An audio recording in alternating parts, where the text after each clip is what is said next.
Welcome to Sonny's, the car wash factory. In conjunction with this training video, please reference each component's owner's manual, available at sonnysdirect.com, before performing any installation, repair, or maintenance procedure. Each manual details specific requirements and settings necessary for the safe operation and maintenance of your car wash equipment. Hi, welcome to Sonny's, the car wash factory. Right now we're going to talk about our over-under conveyor. This here, we're standing in the conveyor trench at the entrance end of our over-under conveyor. The over-under conveyor that we're looking at today is our air take-up conveyor. The air take-up conveyor is consisted of a conveyor that has a carriage with 4 air shock absorbers to help maintain the tension. The nice part about the 4 air shocks is there's a lot of redundancy built in. If you have one shock go bad, you can actually disconnect the hose, plug one of these fittings, and continue to run. If you have a small leak, it'll continue to run during the day until you fill the leak. You'll just overwork your compressor. There's only a couple of grease fittings in here. We've added one for our roller-up fork, so we've got a grease fitting on the roller-up assembly. We've got grease fittings that are in here that carry the drum at the entrance end, and we've actually carried those grease fittings to the top to make them easy to get to. And we also have a grease fitting down here on our slide carriage. Slide carriage is important because that's where the tension's carried. As we put air pressure to this take-up section, and the chain gets on there with the car pulling and pushing, it's actually going to move back and forth about a half an inch to an inch while it's operating, depending on whether it's got rollers up or roller down. So we want to make sure that that tube is full of grease so that it'll slide and move real easy. The rotational bearings that are spinning all the time, we want to grease once a week. The pivoting bearings like these here, once a month, and the carriage once a month.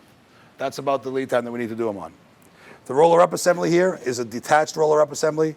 Basically, all it does is push the fork to a position where it's ready to catch a roller. The roller will hit it, pull it all the way up, drop back down again, and come back up again. We'll demonstrate that once we get in the back room with some air pressure and turn that on. Right now, I'm going to take a grease gun and I'll show you just where to get to those grease points and be able to put those on. Sorry about that. Always when we're greasing, a rag in hand, wipe off our grease fittings. This one here, you know, is a brand new conveyor. We're just wiping off the dust.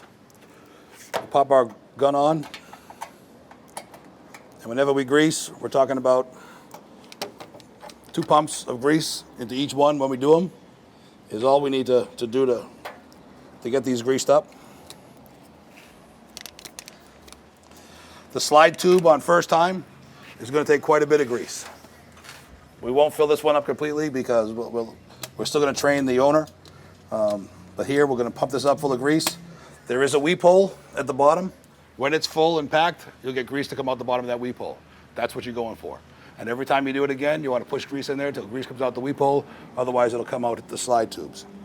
We've done everything we can to make this a very easy to maintain piece of equipment. The shock absorbers are set up on stainless steel pins with spring pins. If they need to be serviced, they can be pulled out completely. The bearings that are in there are double tapered roller bearings, which means there's 2 tapered roller bearings in each bearing housing, one on each side. The purpose for that is we're not asking for high speed. We only spin this at about 10 RPMs at max, down to maybe sometimes 5 to 7 RPMs. It takes very little to keep this thing moving. If we grease the bearings and maintain them, they should outlast the chain of rollers. That's the objective. If the drum fails before the bearings, you're always going to replace your bearings. If we can make them all last the same amount of time, when your service comes, it'll be easy to do it all at once. The air take-up assembly, same thing. 2 small bolts down here to clean this up. The biggest culprit that'll cause most of your damage down here is dirt. When it's time to do your pressure cleaning, whether you're doing it once a week or a couple times a month, always in the trench here, if you have a hose available, clean this down. High pressure clean both sides, the carriage, the assembly, the shocks, the cylinders, and keep the dirt off of there. Keeping the dirt away will make it last a long time. This is the heart and soul of your system. You want to make sure that you maintain it, clean it, grease it, because without the conveyor, you're a hand wash. So you have to remember that. The same things apply to our spring conveyor, only the difference is the spring replaces the air cylinders. This one here is running log chain. Later on, we'll show you how to take a log link section out and shorten it as the chain stretches. We're going to go in the back room now. We're going to show you how to adjust the air pressure for the roller up. This is different from the spring take-up conveyor. We don't need to hold the fork up. We're going to set that pressure to between 40 and 50 to 60 pounds. All we want to do is extend this up here and hold it into position and then pull it back again. It doesn't need to be 80 pounds of air. You don't need to hear the forks bang up against the deck when you do that. Because when we put these up, they don't touch the deck. They just go vertical. The roller lifts it up, and lets it fall back down again. The air pressure for the shock absorbers, again, in the neighborhood of 40 to 60 pounds. Less pressure on the shorter conveyor, a little more pressure on a longer conveyor. You can't over-pressurize this. If you go to 80 pounds, you'll put excessive wear and pressure on your chain, and you'll cause premature wear to your chain, your drum, and your sprocket at the other end. So it's important to set that tension right. The nice part about the shocks, the cylinders over the spring, is that the air shocks will maintain that pressure consistently. It'll maintain the pressure whether it's really tight short chain or whether it's a long chain, it'll be the same tension. The chain doesn't want to be super tight, doesn't want to be super loose. This allows you to run the chain exactly the way it was intended to be run. We've also added on the shaft here 2 locking collars, 2 set collars. The front one up here is the furthest we want to bring that together when we go to take a link out. And the one in the back is the furthest we will allow it to go back before it gets jammed against the back of the conveyor. Whenever that carriage gets to within a half an inch of that back collar, it's time to do maintenance. So you can walk into your site, visually look at it, and know whether you should be scheduled next Tuesday to get in there and start doing that service. When you go to put the conveyor together, you want to get that all the way up tight, put your chain together. When you put your air back on, it should come an inch or so away from that, and now you're ready to run for a couple thousand, 10,000, 15,000 cars until it gets to the back, and then do it again. So it's real easy to do. You'll like the way the log chain comes apart, and we'll show you that in a little bit. We're going to head in the back room now and show you how to work the roller up system and also the air tension control panel, how to release the tension to get ready to take a roller out, and then how to set those 2 regulators to make it work properly. We'll go take a look. So here we are in the back room, finishing up on the conveyor section. This is our roller up solenoid valve. In the air take-up conveyor system, we have an air cylinder that fires up to a pusher arm, raises our fork into a position ready to accept the roller and lift up onto the conveyor. It's not attached to that arm, so we actually push it to position which is fully extended. It'll hold that in position, roller will catch it, lift it up, it'll pop back onto that arm, pop up another roller, pop back, and then when we release it by the computer, pull the cylinder back down, it'll fall home and let the roller stay down below the deck. So here I'm going to press this little activation button on our MAC valve, and we're going to activate a roller up, and we get a roller to pop up. If I release it, roller comes down. My pressure right now is set at 45 PSI. It sounds good. I don't hear it banging up there. We can actually adjust that knob down a little bit to the left, and we can go to 35, 40 PSI. And I can hear myself that it's coming up and going down quite well. And the least amount of air we use, the better, because we want it to be a very smooth transition. We don't want to shock anything. So we're going to do that there. Again, with these regulators, we lock them in place. So we've got one line pushing it up to get a roller, and the other line bringing the cylinder home to release the roller. And that's how you set your roller up. Whenever you want to work on it, always come in here, turn off your air valve, release your pressure, and then you're safe to go in there and pull out those lines, take out that cylinder, clean it, replace it, rebuild the seal, put a new one back in again. When you're done, back over here and fire your air cylinder back up. Quick test. You can hear it back there, make sure it's working, and you should be good to go.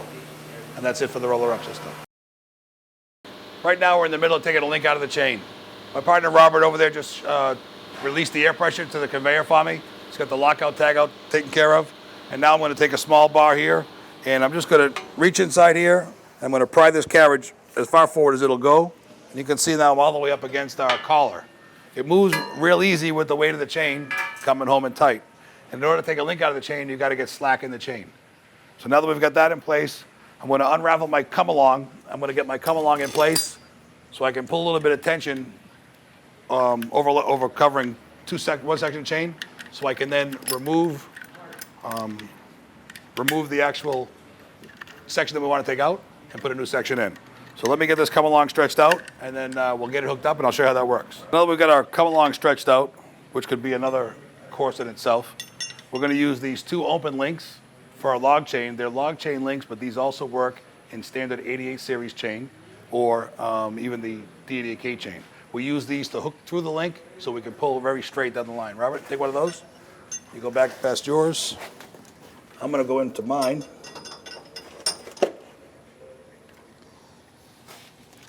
I'm going to hook my come-along to my link and pass Robert his through the center of the conveyor.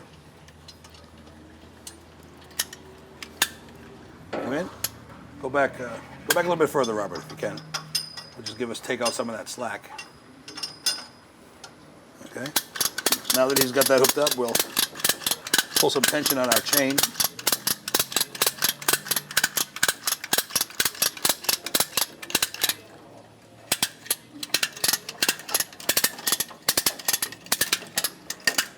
Okay, we've got a little tension here. We don't need a lot. We just need enough to be able to release our section of chain. One on one side, one on the other. And we take a link out. Now this link here, our standard section is 11 links. So 11 link section is our standard, gives us 3'6" spacing. When we sell the conveyor, we actually sell and include a 9 link and a 7 link section. If you have a couple of those in the back room, all you're gonna ever do is remove and replace pieces of chain. There's no cotter pin, no twisting, no cutting, no tools required. Because this is a brand new conveyor and they've already set the tension, we're just gonna go ahead and put this 11 link back in again. The one most important thing to do is, as you can see, when you lay the chain straight, it has to go in straight. If you put it in straight, it'll go over the sprocket and drum fine. If you twist it, it'll do nothing but come off when it gets to the other end. So very important that when you put it together, you actually make it straight, okay? And then we'll set them in place, okay? So Robert, take your end, slide down there. That's gonna go in horizontal, like it is. Hook yours.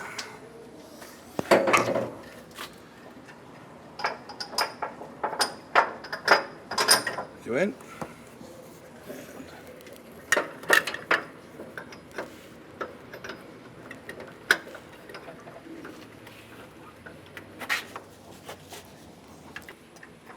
And then we'll take this one here, we'll lift this up, get that chain put in.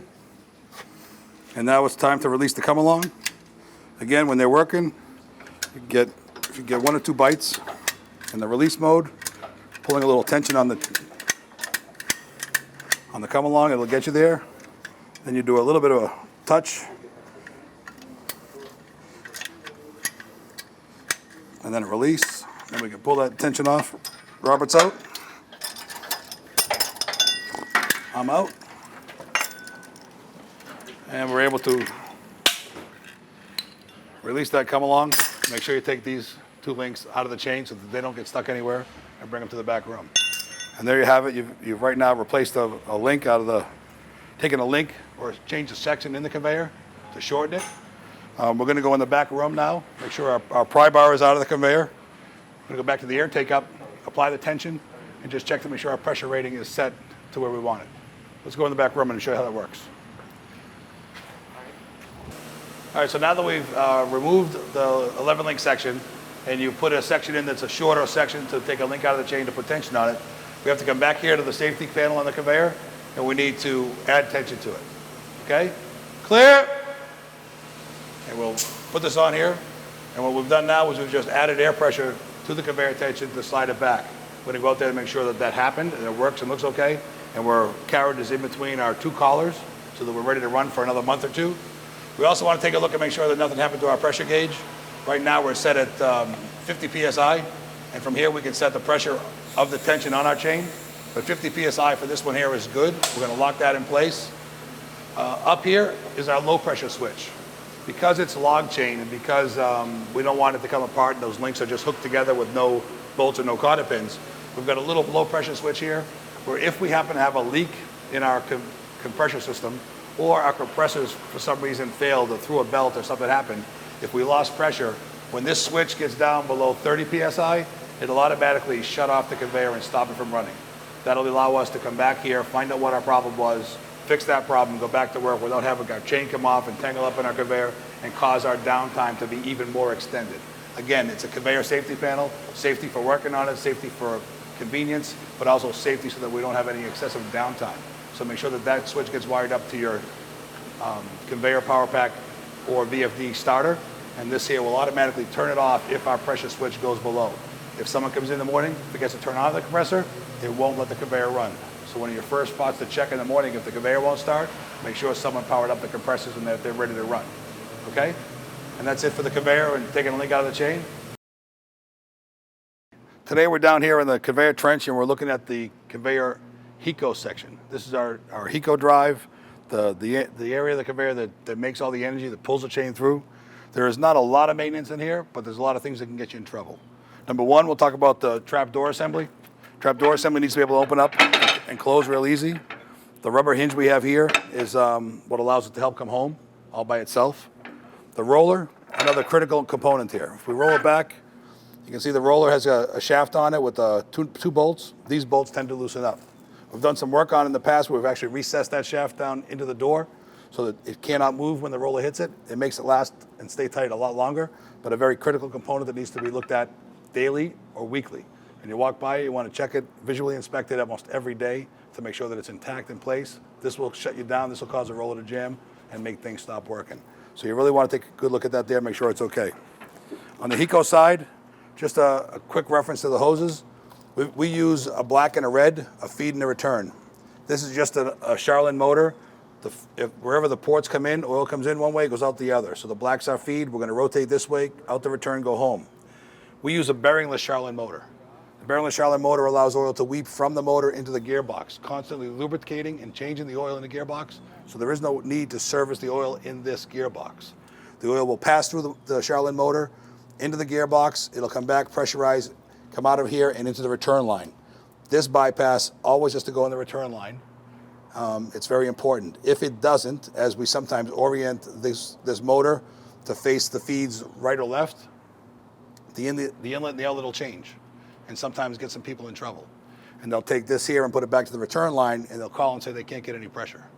So if you're doing an installation or you've taken over a car wash or you've serviced your gearbox and you put everything back together and you cross those lines and you can't get enough pressure to pull cars through, take a look at this and make sure that this bypass oil line goes into your return line and not your feed line, okay? Other than that, there's not a lot to do. It's a pretty bulletproof piece of equipment. It comes raw like this here. It will rust fairly quickly. The blade, the bolts, and a lot of the hardware that is serviceable is plated, so you can still get it apart and take care of it for service-wise. On the other side of this unit, we've got a pulse switch. I'm going to remove this door. I've already taken the bolts out to make it a little easier. Slide this back. Now that we're inside the take-up box, we can clearly see we've got a go switch, which is our pulse switch. This is what actually times and communicates the when to turn on and off all the equipment back to the computer. The go switch is mounted on the side. We've got a magnetic plate mount. For this computer system, they are happy with one magnet, and they get one revolution, 1 pulse per revolution, and they actually do their own math to interpret and give you a by inch calculation to turn the equipment off and on. It's mounted on an aluminum plate, so we don't get a magnetic transfer to the plate. It's on a 1/2 inch fine thread rod, which bolts directly into the Hiko shaft, and you can adjust it in and out to make it sensitive enough to sense the switch without being on continuously or not having a real long on cycle. Important to make sure that the magnet is wiped clean on a regular basis and that no other things that may come out of a back of a pickup truck bed or rope or anything like that there would get tangled in here and cause damage to it. If you lose your pulse, first place to come down there is look to make sure nothing has been caught on here or there isn't something stuck to the magnet that's causing a bad pulse. The other thing we want to look at when we're here is we want to look to make sure that our sprocket is centered in the space that we have here. Centered on the chain, centered on the unit here. This is installed with a taper lock. Taper lock requires 2 Allen screws. There are 3 holes. When you tighten the taper lock on from the side, you go to the 2 opposite holes and you put it together, you center it and you tighten it up tight. Some people have done this when they've done a repair, thinking they lost 1 screw, will grab another screw and put it in the 3rd hole, which fights the tightening process. You can't tighten it up if there's a screw in the 3rd hole.